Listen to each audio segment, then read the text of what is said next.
There are two sides to coming to terms with an idea that's uncomfortable, unpleasant, or frightening. One is the intellectual side, the facts, the logic, etc. The other is the emotional side. I'm making this video to address a few of the basic mathematical foundations for what I believe will be the greatest collapse in history. And this video is a precursor and, in fact, a prerequisite for my next video, which will be attempting to get the message across on a more emotional level. All right, so let's start with the basics. Fact number one. The U.S. imports about 66% of its oil. And this is common knowledge. Fact number two, 70% of that oil is used for transportation. Also common knowledge. Fact number three, the U.S. dollar is not backed by anything physical. It's backed by debt originating from the issuance of bonds. Fact number four, the U.S. debt, currently over $14 trillion, but growing, cannot be paid back.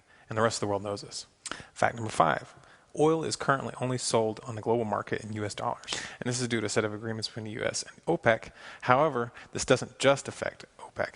When Canada buys oil, they buy it in dollars. When France buys oil, they buy it in dollars. This particular situation is often referred to as the petrodollar status. Fact number six, the necessity to have dollars in order to purchase oil in the global market creates the demand for the dollar. And for anybody who would like to dispute this, please refer to fact number three. Fact number seven, the value of the dollar is directly tied to the demand for the dollar. Supply and demand, basic economics. The obvious conclusion, it's the petrodollar status which holds up the value of the dollar.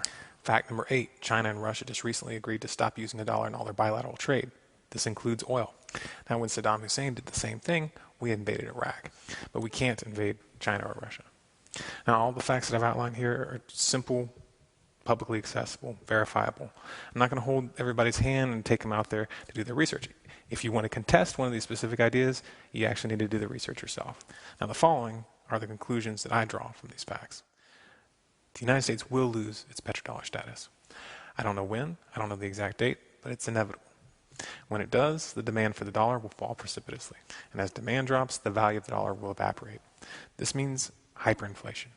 And once hyperinflation is fully underway, other countries will begin refusing to accept dollars for products that they export. This will happen very quickly. Now remember, U.S. imports 66% of its oil.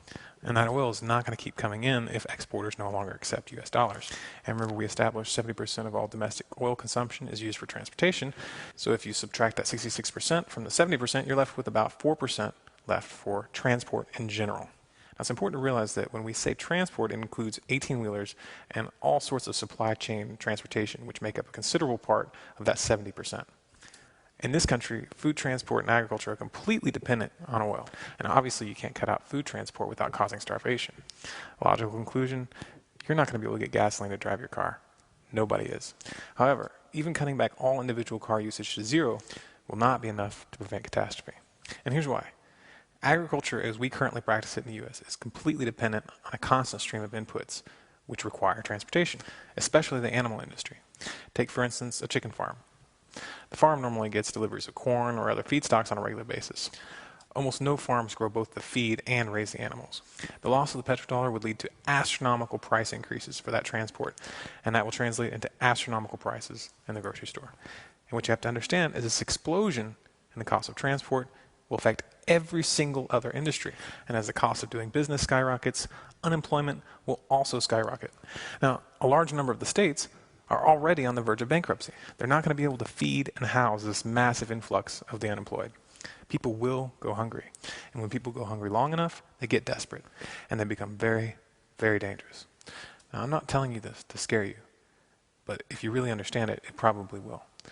When I first came to terms with this, it was earth-shattering for me. And it's no exaggeration to say that I hardly slept for weeks. But at a certain point, you have to make a decision to put your fear aside and start getting ready.